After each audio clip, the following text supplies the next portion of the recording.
Alors, donc, le thème de ce soir, c'est donc actualité des manuscrits de 1844. 1844. Alors, quand j'ai posé ce topo, qu'est-ce que c'est? Enfin bon, visiblement, ces manuscrits ont presque disparu de la mémoire, y compris des milieux marxistes. Donc voilà. Alors,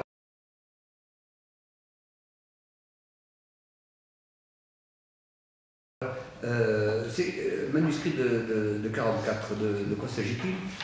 Ce sont donc des œuvres de jeunesse de Marx qui est arrivé à Paris. Et puis dans ces manuscrits, il décide de mettre au point, de commencer à mettre au clair ce qui l'inspire, c'est-à-dire à la fois l'économie politique essentiellement d'origine britannique, les mouvements révolutionnaires français, la philosophie allemande, principalement donc Hegel et Feuerbach. Donc il écrit les manuscrits en question, et la particularité de ces manuscrits dans l'histoire de la philosophie, c'est qu'il aborde dans ces manuscrits la question de l'aliénation dans les domaines économiques, sociaux et politiques. Alors, politique, pas au sens machiavélien du terme, c'est-à-dire les questions de prise de pouvoir, mais au sens étymologique d'ailleurs du terme, c'est-à-dire politique, c'est-à-dire qu'est-ce qui fait que les hommes sont en société. Donc il aborde ces questions-là, et grosso modo, il est le premier, c'est-à-dire qu'il y a eu quelques indices auparavant, quelques aperçus, mais le terme d'aliénation n'était employé que dans les domaines juridiques et dans les domaines psychiatriques. Mais donc juste quelques mots d'étymologie.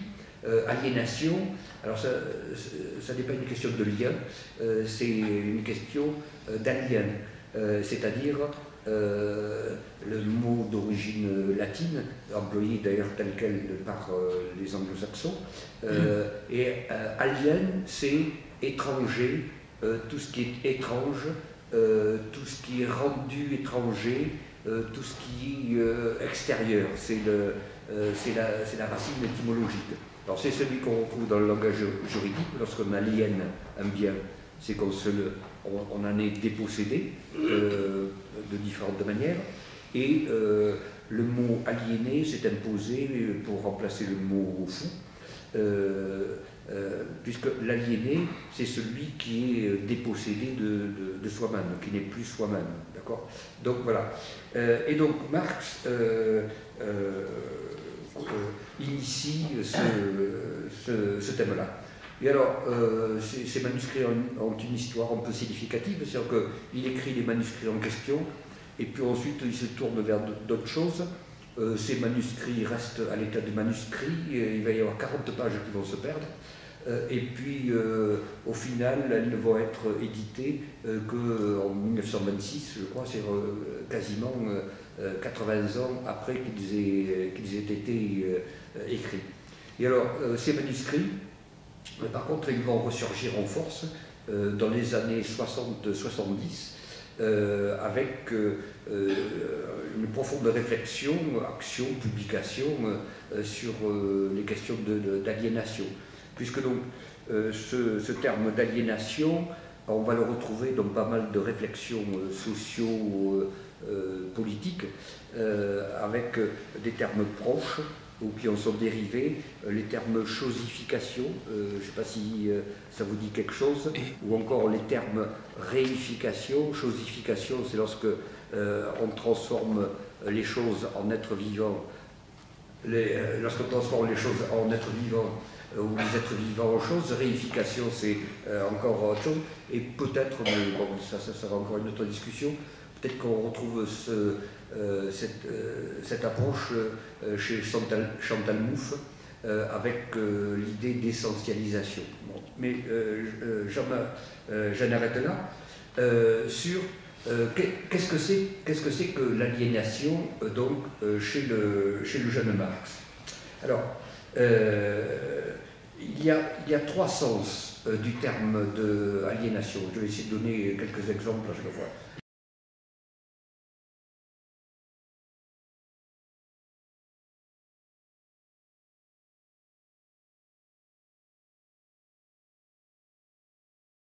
Le premier sens, c'est une perte générale d'identité, c'est-à-dire qu'on ne se reconnaît dans rien, tout est étrange, étranger, hostile.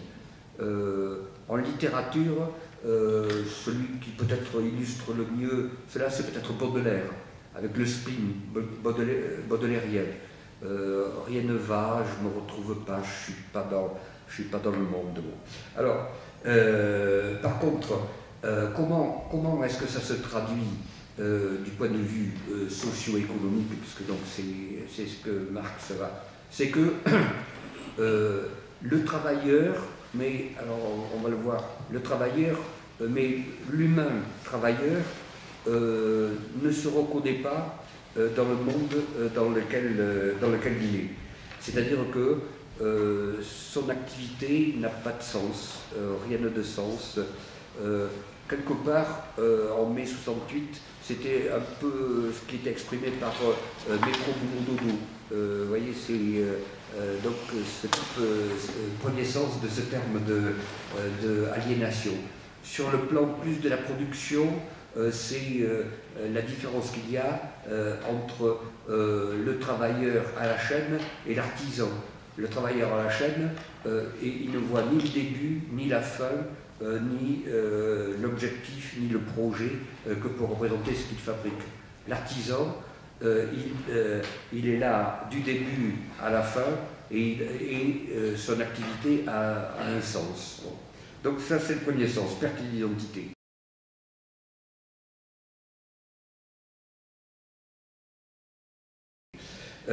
Deuxième sens, c'est mise à l'extérieur et captation de soi, de son œuvre. Alors là, on commence à voir en quoi est-ce que Marx a innové sous cet aspect, c'est-à-dire qu'il met en évidence des procédures qu'on appelle maintenant, mais c'est le luxalien, en termes de marchandisation. C'est-à-dire que tout est produit, et tout est produit s'achète et se vend. Et ce qui est la production échappe et au contrôle et à la mainmise de celui qui a produit, pour lui échapper. Mais y compris, ça va beaucoup plus loin que le simple processus de production dans l'œuvre de Marx et les manuscrits de 1944, c'est-à-dire que, y compris,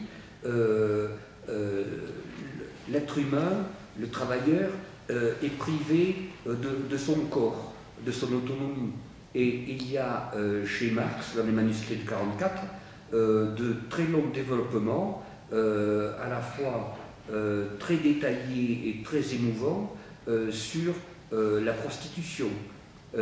Comment est-ce qu'il y a des passages entiers où il explique qu'en Angleterre, il y a 60 000 prostituées, qu'elles ont 7 ans d'espérance de vie, et que donc il en meurt une toutes les heures. Et que dans l'ensemble du monde, ça veut dire qu'il y a 1 400 000 femmes qui probablement meurent chaque année du fait qu'elles ont été contraintes de se prostituer. Et il y a d'autres développements encore chez Marx sur la dépossession de soi qui peut être entraînée par le système capitaliste.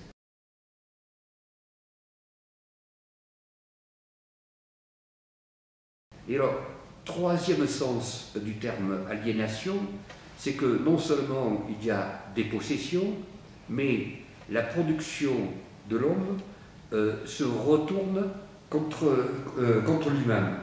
c'est-à-dire que ce sont d'autres passages de Marx où il explique que plus un travailleur est productif, plus il perd son identité et son appartenance au genre humain.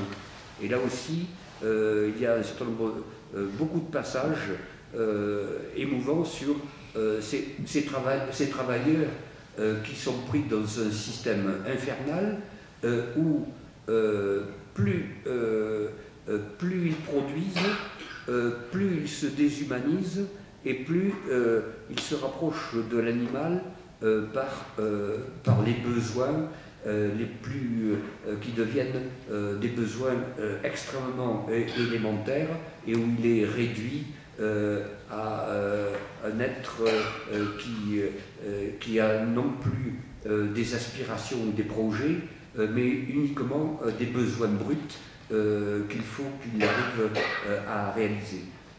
Et donc, voilà donc les trois sens du terme aliénation.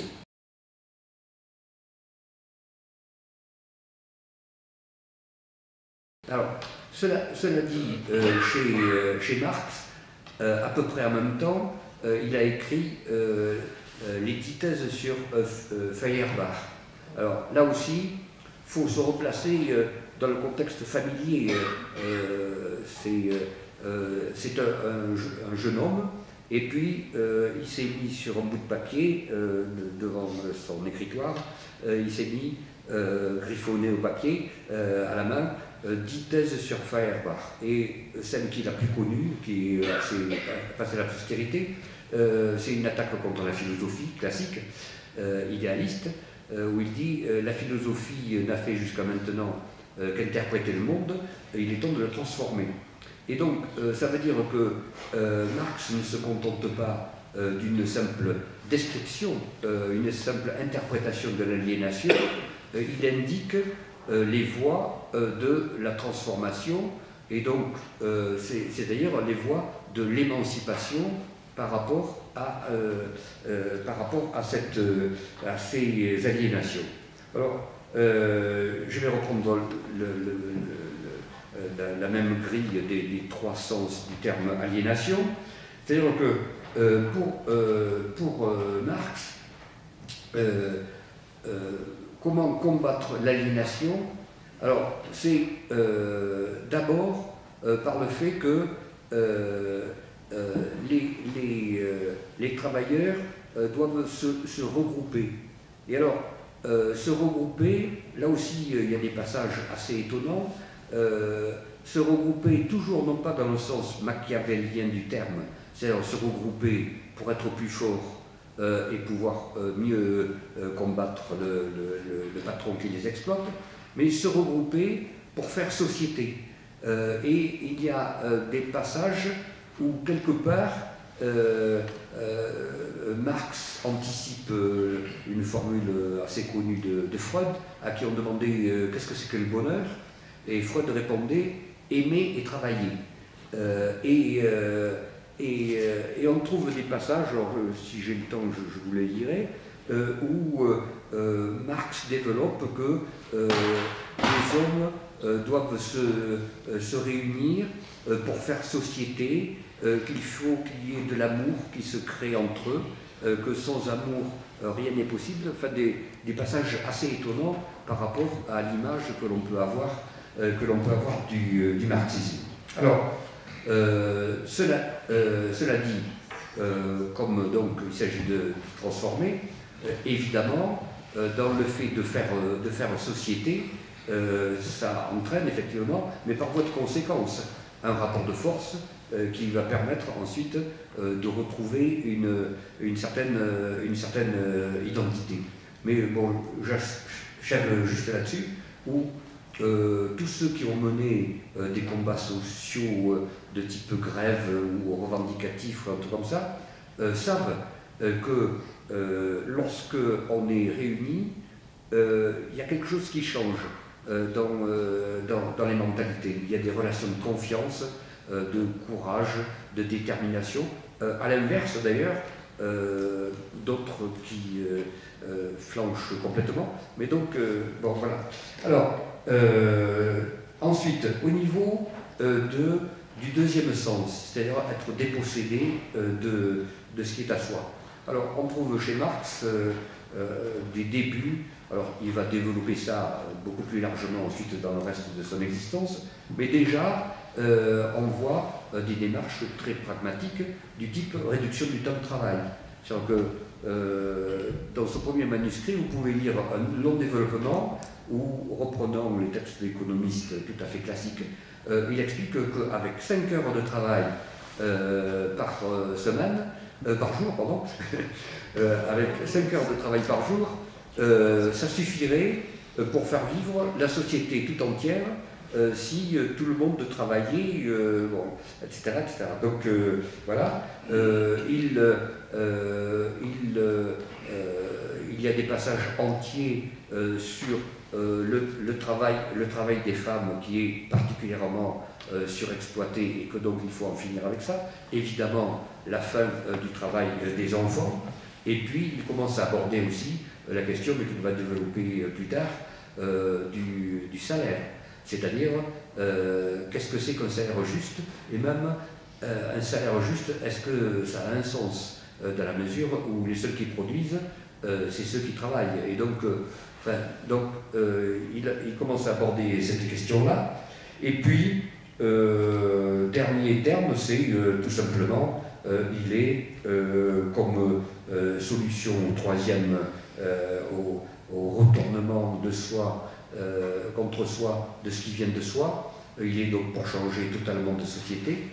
Et pour lui, c'est ce qu'il appelle déjà l'abolition positive de la propriété privée, c'est-à-dire l'abolition qui ne consiste pas... Alors, il commence déjà sa critique de Proudhon sur le fait que les bourgeois sont des voleurs, etc. etc. Et là, je cite donc l'abolition positive de la propriété privée, l'appropriation de la vie humaine signifie donc la suppression positive de toute aliénation, par conséquent le retour de l'homme hors de la religion, de la famille, de l'État, etc., à son existence humaine, c'est-à-dire sociale. Donc, vous voyez le programme revendicatif, c'est-à-dire, en fait, en finir avec toute une série d'institutions et de corps qu'il faut disparaître, qu'il faut faire disparaître. Et donc, deuxième citation, un peu plus loin, l'abolition de la propriété privée et donc l'émancipation totale de tous les sens et de toutes les qualités humaines. C'est-à-dire que cette abolition de la propriété, c'est la condition de retrouver une identité et un sens à son existence. Alors j'insiste sur émancipation totale de tous les sens et de toutes les qualités humaines, c'est-à-dire quelque part on pourrait dire jouir sans entrave, vous voyez, donc on retrouve ce thème-là qui a été rendu célèbre en 68 dans ces manuscrits de 44.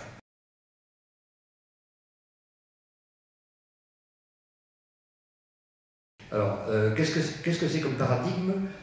C'est plus qu'un modèle, c'est une relation imagée qui sert de perspective sur comment penser de manière critique et comment agir. Juste un mot, peut-être pour vous rappeler vos cours de philo, avec l'allégorie, qui veut mieux d'ailleurs appeler allégorie de la caverne de Platon, c'est-à-dire qu'il compare les hommes à des prisonniers qui sont dans une caverne, qui voient des ombres au fond de la caverne, qui croient que c'est la réalité, alors qu'en fait, c'est ce qu'il y a derrière eux, éclairé par le soleil, donc les hommes vivent dans un monde d'apparence plutôt que de se tourner vers la réalité des choses. Alors là, Marx met au point un paradigme où, quelque part, l'aliénation de l'homme producteur, mais l'homme au sens homme avec un grand H, hein, l'aliénation de l'homme producteur est la clé de toutes les autres aliénations. Il résulte que l'émancipation de la société, de la propriété privée, etc., de la servitude, d'une manière générale, s'exprime sous la forme politique de l'émancipation des ouvriers, non pas comme s'il s'agissait seulement de leur émancipation, mais parce que celle-ci implique l'émancipation universelle de l'homme. Vous voyez ce qu'il veut dire? C'est que alors ça a été caricaturé sur le fait que, en gros, quand il y aura la société socialo-communiste, tous les problèmes seront résolus. Vous voyez, c'est ça quelque part qu'il formule. Alors, de manière plus intelligente, parce que c'est moins clair que ça, puisque c'est l'émancipation générale, et quand il parle d'homme, il parle du genre humain, y compris donc de la moitié des hommes qui sont des femmes. Donc vous voyez, c'est une formule qui est moins caricaturale que ce que je viens de dire en termes d'émancipation. Il y a chez le jeune Marx deux présupposés ontologiques. Alors, deux présupposés ontologiques, ça veut dire c'est deux visions de ce qui est qui sont sujettes à caution, d'accord, puisque donc la philosophie suprême, c'est l'ontologie, c'est-à-dire qu'est-ce qui est et qu'est-ce qui n'est pas. Comme dit Shakespeare, être ou ne pas être, c'est la question. Bon. Alors, les deux critiques qu'on fait de la théorie de l'être implicite chez Marx, il y en a une qui consiste à dire que chez Marx, chez le jeune Marx, c'est sympathique, mais il y a une utopie humaniste, utopie, c'est-à-dire que on ne sait pas où c'est, et on ne sait pas exactement qu'est-ce qui va être libéré et qui va être libéré. Donc, alors, celui qui historiquement a fait le plus la critique en question, alors ça renvoie à des vieux débats dans le mouvement philosophico-ouvrier, c'est Althusser. Althusser, donc, dans les années 60, développe la thèse, en gros, que entre les écrits du jeune Marx et les œuvres de maturité, il y a une rupture entre l'utopie et ensuite le marxisme scientifique et efficace. D'accord? Bon. Alors, donc première critique. Les critiques d'Althusser ont été assez relativisées, mais néanmoins, il y a effectivement chez le jeune Marx cette dimension utopique qui pose problème.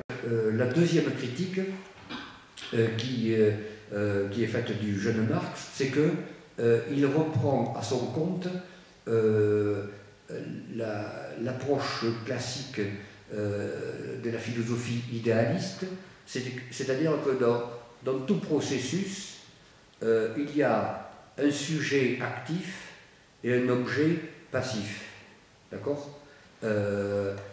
C'est-à-dire que c'est à l'opposé de ce qui ensuite va être bouleversé par Hegel, c'est-à-dire que le sujet actif, certes, il influence l'objet, mais en particulier entre les hommes, l'objet, il influence lui-même le sujet. Et donc, il y a une relation dialectique. Et donc, chez Marx, il y a cette critique qui est faite de reprendre quelque part cette distinction sujet-objet, et en plus donc de reprendre un espèce d'idéal utopique où l'homme serait parfaitement maître, l'idéal de l'homme serait d'être parfaitement maître de lui et maître de l'univers. D'accord? Alors, on va voir que ce ne sont pas que des réflexions hautement intellectuelles. Alors, parce que, donc, pour finir, sur aujourd'hui, où est-ce qu'on en est de l'aliénation et de l'émancipation. Alors, aujourd'hui, ce qui se passe, c'est que il y a perpétuation d'aliénation ancienne, principalement au niveau des rapports hommes-femmes, mais également au niveau des rapports des hommes entre eux. Bon, il y a toute une série d'aliénations qui se poursuivent sous des formes parfois différentes. Bon. Alors maintenant, ce qui se passe aussi, c'est que il y a des aliénations renouvelées, c'est-à-dire des formes d'aliénation qui n'étaient pas formulées par Marx et ne se formulent que dans une époque récente. Je prends juste deux exemples de thèmes qui relèvent de l'aliénation dans son sens général, mais qui sont apparus dans le vocabulaire contemporain, qui sont les termes de racialisation ou les termes d'intersectionnalité ou d'intersectionnalisation, c'est-à-dire, pour brièvement, faire que une femme noire, lesbienne, travailleuse, elle est à l'intersection de plusieurs problèmes. Et c'est pas en résolvant ces problèmes en tant que travailleuse que on va régler son aliénation en tant que noire et lesbienne. D'accord? Donc, voilà. Alors, donc, il y a apparition de ces aliénations incontestables. Alors, quelle est l'origine de ces nouvelles aliénations? Alors, là, pour être clair, je reprends une méthodologie marxiste. Alors, il y en a peut-être d'autres, mais il faut qu'elles fassent leur preuve. Et donc, manifestement, le monde s'est profondément transformé. C'est une banalité par rapport au monde de Marx. Mais il s'est transformé avec le principe de la mondialisation, qui lui est un phénomène totalement nouveau, c'est-à-dire avec le fait que à la fois les forces productives se sont socialisées, alors pas de faux semblants sur l'emploi du terme socialisation. Socialisation, je ne veux pas dire que tout est devenu socialo-communiste dans les forces productives, c'est même plutôt le contraire. Non, les forces productives, ça veut dire que, mais ça c'est devenu une banalité, que le monde est devenu un grand village et que le moindre producteur de quoi que ce soit qui produit un produit minuscule, produit au sens large du terme, dans un petit coin de la planète, quelque part, ça influence et c'est en relation avec le reste de l'ensemble de ce qui est produit au niveau de la planète. Alors, ça, qui se télescope et qui entraîne des contradictions, avec le fait qu'il y a cette mondialisation, cette socialisation des forces productives, mais en même temps, il y a une extrême privatisation des moyens de production. Alors je ne développerai pas longuement là-dessus, éventuellement un économiste, mais j'écoutais hier soir une émission sur un économiste qui fait partie de l'atelier de Piketty, qui explique des choses hallucinantes. C'est-à-dire que à l'heure actuelle, aux États-Unis, il n'y a plus rien qui soit public.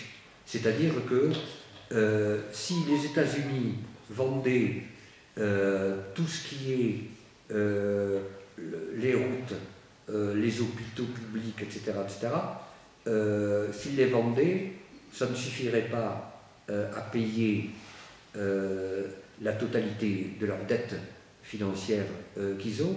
C'est-à-dire, et ce qu'il expliquait, c'est que quand un État n'a plus de financement public, c'est un État qui ne fait plus de pronostic à long terme. C'est un État qui n'a plus de politique. D'accord ? Donc, alors, donc voilà, et évidemment, ces bouleversements sociaux, économico-sociaux, provoquent des aliénations qui sont extrêmement difficiles d'abord à apprécier, à comprendre, et sur lesquelles s'inscrire, puisque donc on est pour la transformation. Et avec une donnée supplémentaire, c'est que, alors on en vient aux critiques ontologiques de Marx, c'est que quelque part chez Marx, même plus vieux ensuite, il y a quand même une illusion héritée de l'époque des Lumières, c'est-à-dire que par l'explication et la raison, on va se faire comprendre. C'est-à-dire que si on explique l'exploitation et comment on est exploité, ça va lever l'exploitation en question. Le problème, c'est que c'est pas comme ça que ça se passe, et depuis Marx d'ailleurs, il y a eu la psychanalyse, il y a eu des travaux de philosophes sur les fausses consciences, les processus de conscience occultée, etc. etc. Donc voilà. Alors, et par parenthèse, juste une chose qui me vient à l'esprit, c'est dans le domaine féministe, ce fait de raison, aliénation et de problème que la raison ne peut pas expliquer tout, c'est toutes les difficultés à définir qu'est-ce que c'est que le consentement. C'est-à-dire que le consentement n'est pas uniquement une affaire de raison. Et donc c'est assez compliqué. Mais pas seulement dans les relations hommes-femmes, mais dans les questions de consentement par rapport à un projet politique. Voilà. Donc je reviens maintenant à ma grille de lecture pour finir là-dessus. C'est au niveau de ces nouvelles aliénations. Au niveau de ces nouvelles aliénations, elles peuvent se découper à nouveau en trois catégories. Alors d'abord, la question du mal-être. Alors, la question du mal-être, je pense que ce qu'on peut citer, c'est l'ambiance pourrie que fait régner l'atmosphère des fake news. Voilà. Alors je vais juste vous citer un raisonnement absolument délirant, mais qui se développe, et qui est une citation à la fois une écrivaine, politiste, universitaire, journaliste, très connue aux États-Unis, qui est dans le camp républicain, plutôt version Tea Party, et qui n'arrête pas de tweeter ou d'écrire des formules de ce type-là. Alors je vous cite celle qui est particulièrement significative, tweet qu'elle a envoyé au moment où la ville de Houston a été balayée par un ouragan terrible qui a en partie détruit la ville comme aléa climatique qui commence à se développer dans certaines régions des États-Unis. Et elle a tweeté le tweet suivant, alors je livre ça y compris aux linguistes, je ne crois pas que l'ouragan Harvey soit une punition de Dieu pour avoir élu une mère lesbienne dans la ville de Houston, hein, donc la ville de Houston a été punie.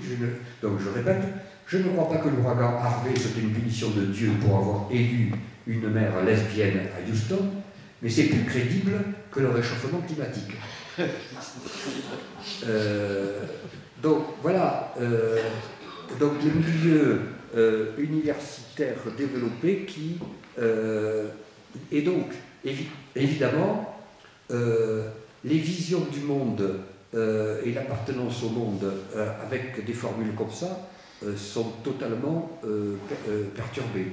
Alors le deuxième exemple que je donnerai, mais c'est juste à une hypothèse, je pense que quelque part ce mal-être, avec ce qui s'est passé avec les Gilets jaunes et qui continue à se passer le 17 novembre, je pense que c'est une des illustrations de ce mal-être difficilement définissable qu'il y a dans le monde contemporain, c'est-à-dire les difficultés à appréhender et à comprendre, mais en tout cas l'expression évidente que quelque chose ne va pas.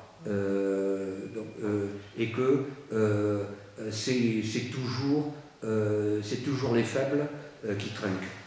Voilà. Il y a cette atmosphère incontestable, me semble-t-il, exprimée, mais ce n'est pas la seule expression qu'il peut y avoir de ce mal-être. Alors, deuxième élément au niveau de la captation de la production, donc deuxième grille de lecture de l'aliénation. La captation, alors là aussi, ça demanderait de très longs développements, mais l'idéologie dominante, celle qui règne dans les esprits, parce que c'est très difficile d'en faire apporter une autre plus rationnelle, c'est que les relations de travail ont profondément changé, et plutôt en bien.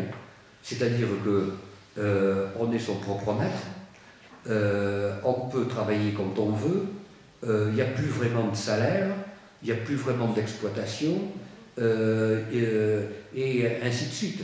Avec tous ces phénomènes d'ubérisation, de télétravail, de création de micro-entreprises, et pour finir, il n'y a pas le sentiment que le travail, enfin la production, tout ce qu'on peut produire est capté par quelqu'un ou quelques-uns qui n'ont aucune légitimité pour pouvoir le capter. Bon. Le troisième élément le plus significatif, c'est l'activité humaine, les produits d'activité humaine qui se retournent contre leurs producteurs, c'est le dérèglement climatique. C'est-à-dire que c'est l'élément absolument nouveau maintenant depuis la prise de conscience partielle. Alors on revient à ces problèmes de fausse conscience, mauvaise prise de conscience, c'est que le dérèglement climatique, qui est dénié d'ailleurs, est le résultat de l'activité humaine dont on a été dépossédé.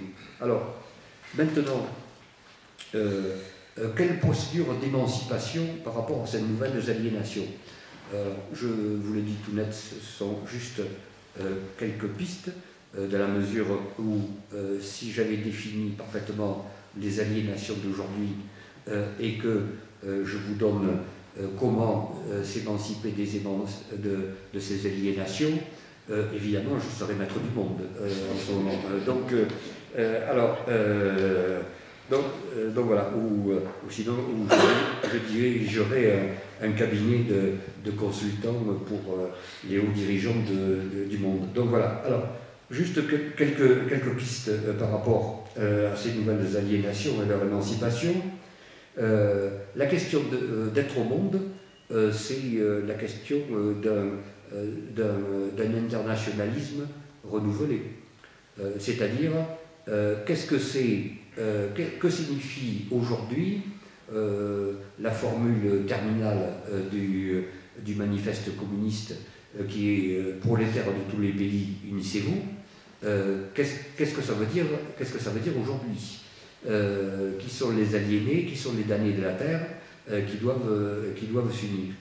Et de ce côté-là, il y a un problème majeur, c'est que à l'heure actuelle, les damnés de la terre, ce sont les migrants, et qu'il y a très clairement une définition à opérer de leur aliénation et des moyens de leur émancipation. Et de ce côté-là, il y a un problème majeur, c'est-à-dire que l'idéologie dominante énonce qu'il y a un problème des migrants. Non, il n'y a pas un problème des migrants, il y a un problème d'une politique vis-à-vis de la migration. Juste un petit exemple, en Europe, la menace migrante, elle vient de la Pologne. Il y a 1 200 000 Polonais qui envahissent le marché européen. D'accord ? Donc, d'où la nécessité d'avoir une réflexion sérieuse sur une question qui manifestement anime et percute toutes les politiques mondiales. Alors, ensuite, au niveau de la captation des activités humaines, au niveau de cette captation et de la lutte contre cette captation, je pense que nous avons eu plusieurs situations, mais à côté desquelles, quelque part, quand je dis nous, je veux dire ceux qui essaient justement d'être dans une transformation des choses. C'est que le phénomène mondial de Nuit debout, Occupy Wall Street, je crois que c'était les parapluies jaunes à Hong Kong. Bon, tous Nuit debout, donc, tout ça montre une volonté de changer le monde, alors pas seulement le monde du travail au sens strict du terme, mais le monde des relations de travail, du sens qui est donné au travail. C'est pas pour rien que le dernier élément qui a joué au niveau de Nuit debout, ça a été des tentatives pour essayer d'imaginer un autre monde que le monde de la loi El Khomri. Je ne sais pas si vous vous souvenez, c'était devenu un des thèmes, le monde de la loi El Khomri. Qu'est-ce que ça signifiait, bon. Et puis, dernière chose, au niveau de la lutte contre les aliénations, c'est donc la question de comment combattre le dérèglement climatique. C'est tout le problème, mais à ce moment-là, je tends la planche au milieu écologiste, c'est-à-dire qu'est-ce que c'est qu'une écologie politique?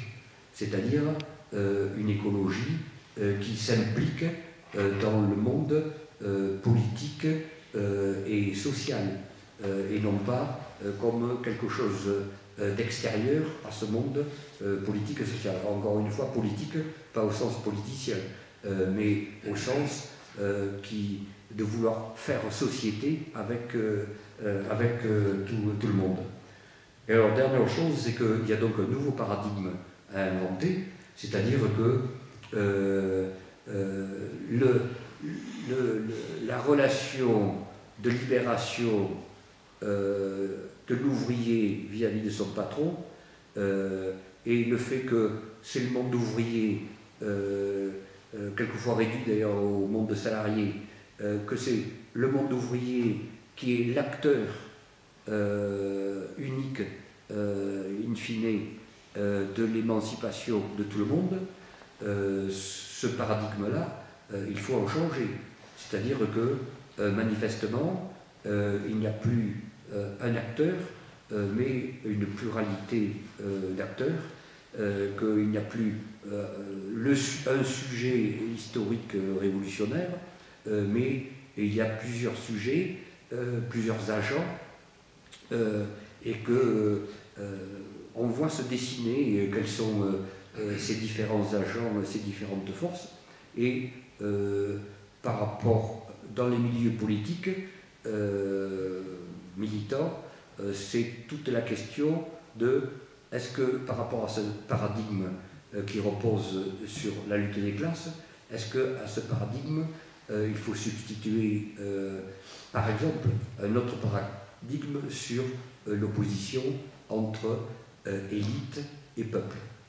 D'accord ? Voilà.